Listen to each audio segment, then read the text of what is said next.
2,000 years ago, long before radiators, duvets, or anything remotely soft, people slept under the open sky. There were no pillows, no mattresses, no structured bedding of any kind.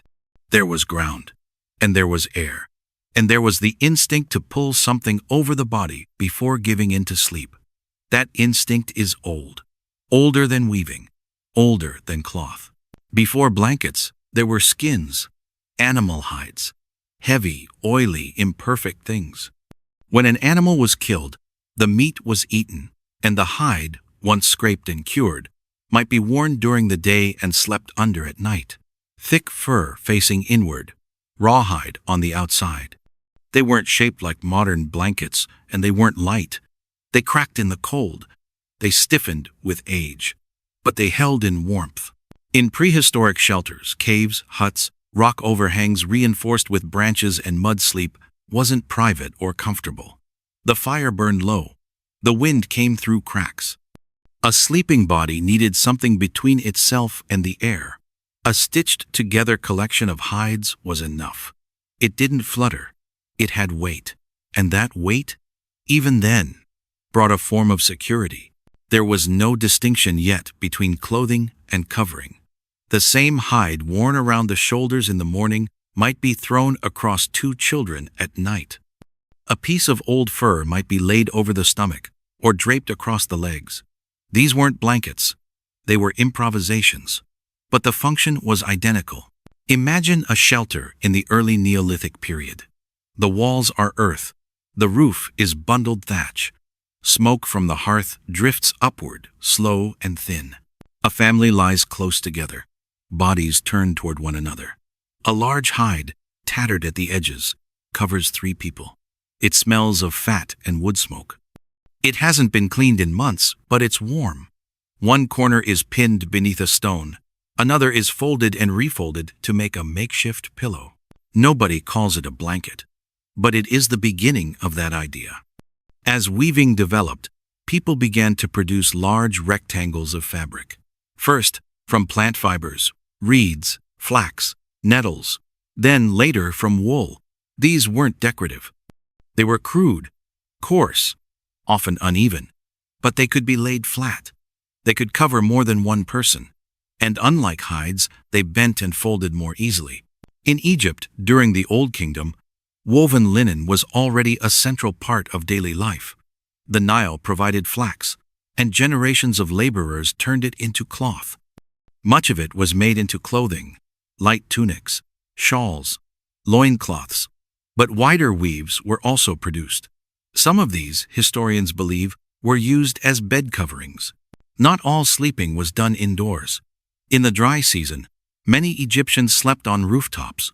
Wooden beds or woven mats, raised slightly from the stone floor, were common among the wealthier classes. Peasants often had nothing but a blanket of straw, or a single coarse cloth. A linen sheet, folded once, then again, served the same function everywhere: to hold in warmth, to press down gently on the chest, to stop the night air from reaching the bones. There is evidence that some Egyptian homes had chests for storing textiles. A neatly folded rectangle of cloth, not a tunic, not a robe, likely sat in one of those chests, pulled out only at night, smoothed carefully over the body, then stored again at dawn. Blankets, in this form, were not yet distinct from other types of cloth. The same fabric might be worn during the day and slept under at night. But the routine covering the body, folding the corners, tucking it in, that routine was already forming. The pharaohs were buried with cloth, not just wrappings, but layers of fine linen, folded again and again, layered with intention. The afterlife was cold, or so it was believed. So the dead were given warmth, not symbolic warmth, but the real kind, made from the same fabric that once covered the living. Linen blankets in the tombs of Thebes and Saqqara bear marks of careful folding. Some were dyed, some were fringed, some had visible wear, which means they were used, not new, not ceremonial. Just cloth that had meaning, cloth that had served a purpose. In the absence of soft materials, warmth came from layering. A single sheet meant very little, but 4 or 5, placed one atop the other, could hold in heat. This practice, adding weight, increasing thickness, became a quiet art. Even the poor, who lacked quantity, would fold and refold what little they had, using the density of cloth to create the illusion of insulation. A worn tunic became a wrap. A wrap became a blanket. A blanket, eventually, became something distinct, something made not for wearing, but for sleeping. It did not happen suddenly, but over centuries people began to separate clothing from bedding. The rectangle of cloth used only at night began to carry its own meaning.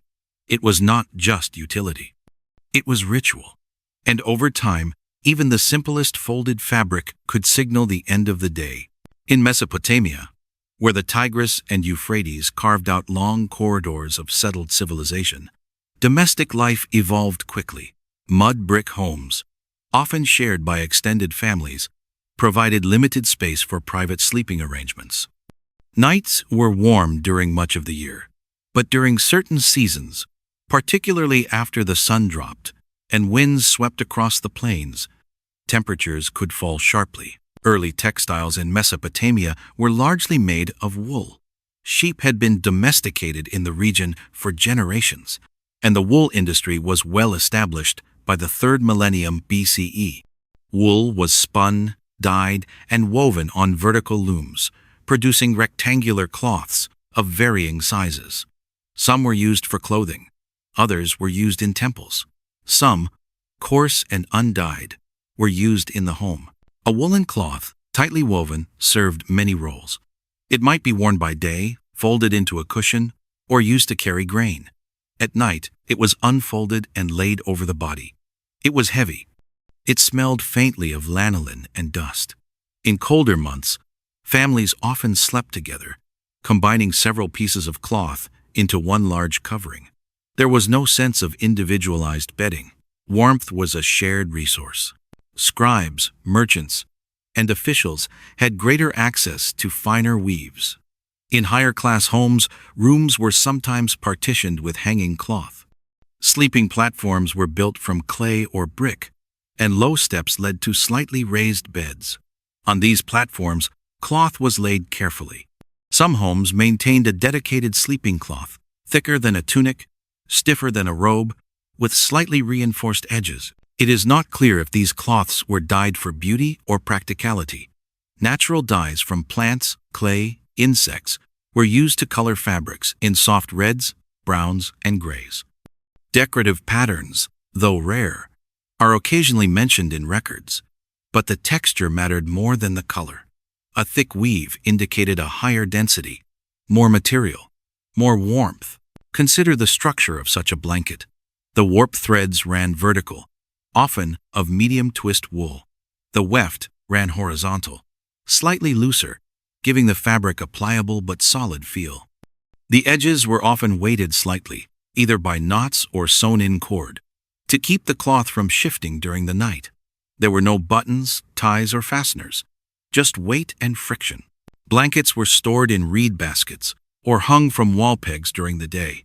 In the evening, they were shaken out not for cleanliness, but to ensure they were free from insects or rodents.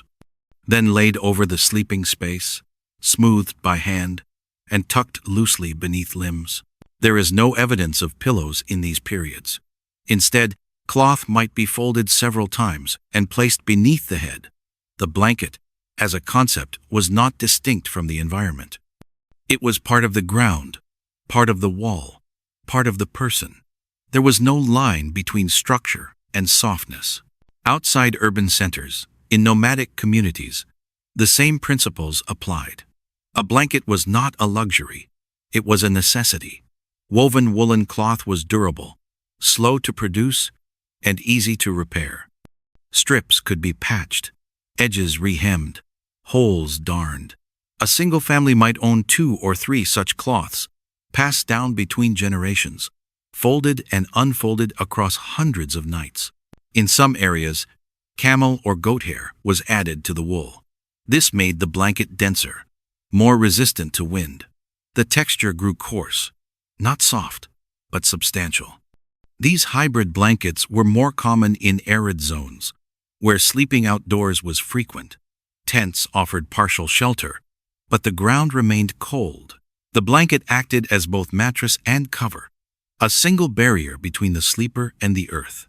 Temple inventories from the Old Babylonian period list household textiles alongside oil, barley, and incense. Blankets, when mentioned, are referred to not by name but by function: cloth for sleeping, covering for the bedplace, fabric for rest. The terminology was vague because the object was not yet distinct, but the habit had formed. By dusk, a cloth was pulled from storage. It was spread out. Bodies lay down. The cloth came up and over. The process was repeated each night. The sleep came not from comfort, but from repetition. In ancient Greece, the domestic arrangement of sleep followed seasonal patterns. During the hotter months, homes were open to airflow. Walls were thick, built of stone or clay, and windows remained uncovered. During cooler periods, especially in the higher regions of the mainland, night temperatures dropped significantly. The need for a dedicated sleeping cloth, separate from the garments worn during the day, became more common. The Greeks used wool primarily. Linen was available and often used for tunics, but wool dominated domestic textiles due to its availability and insulating qualities. Blankets, when mentioned in sources, are often described in neutral terms: a covering, a folded cloth, or a thick woolen wrap. There was no specific term that exactly translates to blanket in the modern sense. Most people slept on simple platforms or pallets. These were raised slightly above the ground and sometimes covered with straw, leaves, or a thin mattress known as a stroma. Over this, a woolen cloth was spread. If temperatures dropped further, a second cloth was added. The layering system was not based on luxury, but on need. The thicker the weave, the better the insulation. In some households, blankets were stored during the day in wooden chests. These chests were placed at the foot of the bed or against the wall. Inside, along with the bedding, were garments for colder weather, spare sandals, and small household tools. The blanket was folded precisely, often along the same creases every day, until the folds became part of the fabric itself. Coloration was limited. Most household blankets were undyed, various shades of brown, gray, or yellow, depending on the origin of the wool. Occasionally, traces of red ochre or plant-based dyes would be used, not for decoration, but as a byproduct of other treatments. The surface texture was coarse. The edges, rarely hemmed, developed soft frays that collected dust and retained heat. In wealthier homes, such as those in Athens or Corinth, evidence suggests more refined bedding. The cline, a kind of reclining couch used both for dining and sleeping, was sometimes covered with decorative cloth. This cloth, although embroidered or patterned, still served the purpose of insulation. Underneath it, heavier woven fabrics were placed to act as a base blanket. These were rarely washed, only shaken out and aired in the sun when necessary. In Rome, bedding was somewhat more systematized. Roman homes, particularly in the city, were compact but structured. The cubiculum, or sleeping room, often contained a bed frame, a mattress, and one or more textiles used for warmth. These textiles included what might now be classified as sheets and others as blankets, though at the time no strict distinction was made. The Roman wool industry was extensive. Sheep were raised across the empire, and the processing of wool washing, carding, spinning, and weaving was a common domestic occupation. The result was an abundance of woven goods, among which heavy sleeping cloths were common. The latix, a term used in Latin, referred to a type of covering cloth. It could be used as a blanket or a wrap. Sources mention soldiers carrying lotuses during campaigns, and households maintaining several for use in different seasons. Some were tightly woven, others looser, depending on the region and purpose. A typical Roman bed covering was folded in thirds, one part beneath the body, two over the top. This method ensured even distribution of warmth without requiring multiple layers. The cloth, after each use, was folded again and placed either on a shelf or in a wooden chest. In villas and larger estates, servants were responsible for folding and maintaining these items. Public bathhouses also maintained linens and cloths. After bathing, visitors would dry themselves using large woolen cloths, which they sometimes wrapped around the body during rest. Some of these, it is believed, were repurposed as temporary sleeping covers by travelers or soldiers. In colder provinces, Britannia, Germania, parts of Gaul, thicker blankets were essential. Here, Roman outposts produced wool locally. In forts and camps, communal sleeping spaces were lined with straw and cloth. Blankets were sometimes shared. Soldiers were known to sleep in shifts, and the same cloth would warm one body after another, absorbing moisture, smoke, and wear. There was no concept of individualized cleanliness. Blankets were valued by density, not freshness. A heavier cloth, even if stained or worn, was preferable to a lighter, cleaner one. Frayed edges, soot-darkened folds, stitched repairs, these were not flaws. They were signs of use, and therefore signs of trust in the object's utility. In medieval Europe, domestic interiors were cold for most of the year. Stone walls retained dampness. Thatched roofs leaked in winter. Windows, when present, were small and often unglazed. In such conditions, the value of a blanket increased not as a comfort, but as a requirement for survival. The most common material was wool. Sheep were raised throughout the continent, and their wool formed the foundation of textile production. Coarse, oily, and difficult to process, medieval wool was not refined. It was thick in texture, uneven in thread, and held the scent of the animal long after spinning. But it was warm, and warmth mattered more than texture. Blankets were not standardized in size. A family might own a single large cloth, or several narrow ones. These were often rectangular, though not precisely cut. Edges were left raw or lightly hemmed. If a blanket tore, it was repaired. If the repair tore, another layer was sewn over it. Patches were common. Thread color rarely matched. Stitching was uneven. No one expected symmetry. Most peasants slept on straw bedding. A shallow wooden frame was filled with hay or rushes. Over this went a woven mat or an old sheet, then the blanket. In some households, the same blanket was used for both sleeping and waking. At night, it covered the body. During the day, it was worn as a shawl or used to wrap food, carry wood, or cover livestock. Larger households, including those of minor nobility or clergy, maintained textile inventories. These included bedcloths, bed coverings, and woolen cloth for night use. Such items were stored in chests or cupboards. Moths were a problem. Herbal sachets, lavender, mint, rosemary, were placed near the cloth to deter insects. In some regions, cedar boxes were used. These were expensive, but offered partial protection against decay. The weight of a blanket was considered a benefit. It was not just insulation, but compression. A heavy blanket pressed down on the body, reducing the feeling of exposure. This was especially important in winter, when fires were allowed to burn low at night. In castles and monasteries, the same principle applied. Thick, layered cloth held in warmth. Individual sleeping spaces were rare. Multiple people shared beds and shared blankets. Children often slept several to a bed. A single blanket might cover 3 or 4 small bodies. In some cases, the blanket was tied at the corners to keep it in place. Fabric strips were used, though sometimes rope or twine. The blanket, once tied, was not moved.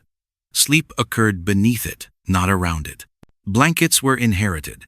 When a family member died, their sleeping cloth was passed to a sibling or child. Wills occasionally mention, "my best bed with all the clothing upon it," which included the blanket. The phrase, "with all the clothing," referred not to garments, but to sheets, coverings, and mattress stuffing. The blanket was the heaviest and most visible item in that stack. In monasteries, communal dormitories were standard. Rows of beds aligned along stone walls, each with a straw mattress and a woolen covering. These blankets were assigned. A monk might use the same blanket for 20 years. Repairs were made within the abbey. Thread was spun on site. The fabric, once torn, was reinforced. A blanket rarely left the building. Pilgrims and travelers carried their own cloths. These were lighter, often narrower. Rolled tightly and tied with rope, the blanket was strapped to the shoulder or fastened to a saddle. At night, it was unrolled, sometimes placed on the ground, sometimes above. It was not clean. It was not soft, but it was familiar. Blankets were not washed regularly. Washing wool was difficult. If done incorrectly, the blanket would shrink or harden. Instead, blankets were beaten with sticks, shaken in the wind, or left hanging in smoke. The smoke deterred insects. It also left a smell that masked other odors. A smoky blanket was considered more pleasant than a sour one. Among the upper classes, bedding grew more elaborate. Beds were taller, sometimes with canopies. Curtains were added to trap heat. But the blanket remained essential. Sometimes it was embroidered, sometimes dyed. But beneath the decoration, it was still wool, stitched by hand, folded and refolded over years. In every home, regardless of rank, the blanket was one of the few objects that touched the body every day. It absorbed sweat, it collected dust, it softened with time. And when it finally gave out, when the fabric tore beyond repair, it was not discarded, it was cut into strips. The strips became padding, or stuffing, or rags. A blanket did not end. It changed shape. By the 15th century, the structure of domestic sleep had become more formalized. Beds were no longer simple frames or piles of straw. In many households, especially across Western Europe, the bed was now a central item of furniture. It had weight, it had height, it had shape. And with that, the blanket became more regular in size, placement, and identity. Wool remained the dominant material for warmth, but linen was increasingly used as an intermediary layer. A typical bed included a straw-filled mattress, a bottom sheet made of linen, and one or more woolen blankets placed above. The linen touched the skin. The wool rested on top. This layering system, though simple, allowed each material to serve its function: softness beneath, warmth above. The blanket was now often sized to match the bed. In wealthier homes, this meant a rectangular piece, large enough to cover the entire surface of a four-poster bed. It was folded at the corners and tucked along the sides. In simpler homes, the blanket remained as before, a heavy cloth, sometimes square, sometimes oblong, draped across whatever space was used for sleeping. Patterns began to appear more often. Dyed wool, once expensive, became more available through local trade. Red, brown, dark blue, subdued but deliberate. Some blankets featured simple bands or borders. These were not decorative in the modern sense. They helped with orientation. A blanket with a band at one end was easier to fold the same way every morning. Folding remained consistent. A large blanket, once removed from the bed, was folded in halves, then in thirds. It was laid flat in a chest. Chests were lined with paper, cloth, or herbs. Lavender was common. So was chamomile, not for sleep, but for preservation. The scent filled the cloth. It also masked the smell of old wool and stagnant air. In rural homes, blankets were shared. Parents and children slept together. The same blanket covered multiple generations. A baby might be wrapped in it during infancy, then sleep beneath it as a child, and later inherit it as an adult. The fibers loosened over time. The weight shifted. The edges curled. But the blanket remained. Laundry practices improved slightly. Woolen blankets were still rarely washed, but linen sheets beneath them were cleaned more often. This created a barrier. Sweat and skin oils were absorbed by the linen, sparing the wool. As a result, the blanket aged differently, less stained, more worn at the corners from repeated folding and adjusting. Tailors occasionally made blankets to order. A client would request a specific size. The wool would be cut, hemmed, and sometimes lined with lighter fabric. Lining a blanket was a luxury. It added comfort, but also complexity. A lined blanket was harder to dry, harder to repair. Still, some chose this option, especially among the upper classes. In castles and manors, the blanket became part of the bed's visual presence. A folded edge, neatly turned down, showed coordination between the outer blanket and the inner sheet. Embroidery appeared initials, family crests, geometric patterns. This did not change the function. A blanket was still a weight on the chest, a barrier against night air. But now it was also part of domestic display. Guest beds received special attention. The blanket used for visitors was not necessarily warmer, but it was newer, less patched, fewer stains, stored separately, used infrequently. In many homes, there was a best blanket, set aside for rare occasions. This blanket lived in its own chest, often wrapped in linen, rarely unfolded. In urban homes, space was limited. Some families slept in shifts. A blanket would be used by one person, then folded quickly for the next. There was no time to air it out. Heat lingered in the fabric. The next sleeper entered a space still warm from the body before. It was not considered unusual. Travelers carried their own blankets when possible. Coaches and inns were unreliable. A familiar cloth, folded tightly, added weight to luggage, but ensured some consistency. At inns, the provided blanket might be coarse, infested, or damp. A personal blanket, even thin and old, was preferable. It smelled like home. It folded the right way. Military campaigns depended on blankets. Soldiers marched with them, rolled tightly, tied with rope, slung over the shoulder, or packed beneath a saddle. At night, unrolled, spread on the ground, then over the body. In cold campaigns, a second layer was added, a cloak, a coat, anything available. But the blanket was the base. Folded, worn, stained, but always there. Inventories from the period include terms like bed covering, nightcloth, hearth blanket, and guest fold. Some households kept detailed records: number of blankets, condition, last repair date. A good blanket might last 30 years, more if repaired. The stitching became a language. A patch told a story. This corner was caught on a nail, that seam frayed from folding. Eventually, when a blanket could no longer cover a bed, it was folded in half and used for a child's cot. When it could no longer do that, it was cut into strips and used as padding. When the strips frayed, they were used to wrap tools, to stuff shoes, to bind chair legs. The blanket never left. It only changed purpose. By the early 19th century, the production of blankets had entered the domain of machinery.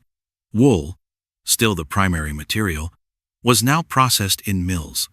Carding, spinning, weaving, all tasks once performed by hand were increasingly handled by machines. This allowed for greater volume, more uniform quality, and lower cost. Factories produced bolts of woolen fabric that could be cut and hemmed to standard sizes. The result was a blanket that no longer bore the signature of a single household or maker. Instead, it followed patterns, dimensions, measured in inches or centimeters, edges bound with cotton tape, colors limited to those easiest to produce at scale. The most common color was gray, a neutral tone that masked dirt, absorbed dyes unevenly, and carried no decorative intention. Occasionally, stripes were added, two narrow bands at the edges, often red or navy, not for style, for orientation. One stripe at each end helped the blanket be folded the same way every time. In homes across Britain, France, and the industrial parts of Germany, these new machine-made blankets replaced older, handmade ones, but the domestic habits did not change. Blankets were still folded carefully each morning, still placed in chests or cupboards, still shaken out before use, still layered over sheets, still tucked beneath the body to reduce drafts. The lower classes benefited from the new abundance. Woolen blankets, once expensive and patched through generations, were now accessible to factory workers, miners, servants. A worker's home might now contain 3 or 4 blankets, one on the bed, one in a trunk, one for guests, and one for emergencies.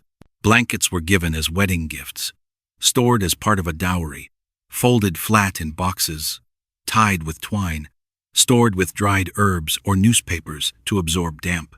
The ritual of preparing a bed remained. First, the straw mattress or ticking, then the sheet, then 1, sometimes 2 blankets. In very cold homes, a coat or rug was added on top. The wool used in industrial blankets was often coarse. It held warmth but itched. Some families added a linen or cotton sheet between the blanket and the body. Others did not. In rural homes, blankets were hung near the fire during the day, not washed, not aired, just warmed slightly, then shaken and returned to the bed. Military supply chains standardized the blanket further. Armies ordered thousands of identical units. A soldier's kit included 1 or 2. They were rolled tightly, tied with leather straps, and labeled. A name or number was stitched at the edge. After use, the blanket was returned, inspected, folded again, and stored. Its scent, smoke, sweat, wool lingered in barracks, tents, and transport carts. Hospitals followed a similar pattern. Blankets were issued by the dozen, white, gray, or blue, marked with initials of the institution, folded into thirds, then again into quarters. Stored in linen closets, pulled out only when needed, not replaced for years. The visual uniformity of blankets increased. Rows of beds, each with a folded gray cover. Boarding schools, workhouses, hospitals, dormitories, a single standard blanket across dozens of bodies. It did not matter who was beneath it. The blanket was the same. In wealthier homes, customization persisted. Wool was finer. Edges were bound in satin ribbon. Initials were embroidered, but the function did not change. The blanket remained a heavy, folded object placed at the end of the bed during the day, pulled up slowly each night, adjusted once, and left untouched until morning. In department stores, blankets were sold by size: single, double, 3/4. By weight: light, medium, heavy. By weave: plain, twill, raised nap. The packaging was minimal: a label, a cord, a rectangle folded in half, then in thirds. The method of folding never varied. Advertisements mentioned warmth, price, color retention, but not softness. The average blanket was not soft. It was solid. It was thick. It had weight. That was the value. When no longer usable on the bed, the blanket moved elsewhere. To the stable, to the carriage, to the shelf. Then, as it frayed further, to the dog's corner. Then the tool shed. Then the floor, layered beneath trunks, used as padding, cut into rags. In the early 20th century, the first significant material shift occurred. Wool remained dominant, but new fibers entered production. Cotton blends allowed for lighter weaves. Later, in the 1930s, synthetic fibers began to appear. Rayon, acrylic, and eventually nylon were introduced into domestic textiles. Blankets became lighter, faster to dry, more resistant to shrinkage. The design, however, remained unchanged. Blankets were still rectangular, still folded along predictable lines, still stored in trunks, drawers, cupboards, still pulled up to the chest in the same way. The fibers changed. The weight shifted, but the gesture of use that stayed the same. In hospitals, the industrial wool blanket continued to dominate. Gray, with color-coded stripes, sometimes stitched with the hospital's name or initials. Laundered in bulk, dried in gas-powered units, folded by staff along mechanical seams. The blanket became part of institutional architecture, present in every ward, in every room, in every drawer marked linen. During both world wars, military blankets followed strict specifications. Each nation issued its own. In Britain, khaki wool. In the United States, olive drab or gray. Weight per square yard was specified. Dimensions were precise. Folded tightly, wrapped in oilcloth, stacked in crates, thousands of blankets in identical stacks, arranged in trains, ships, warehouses. Soldiers in trenches and tents slept beneath them, wrapped inside them, sat on them. When the war ended, surplus blankets were sold, distributed, passed down.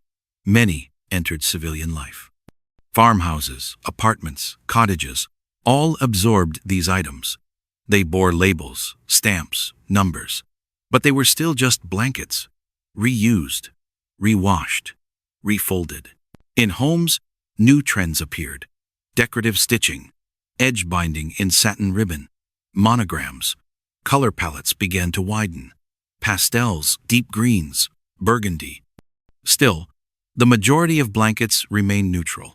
Earth tones, faded colors, easily matched to any room. Fleece entered the market in the 1960s. Lighter than wool, cheaper to make, easily dyed, machine washable.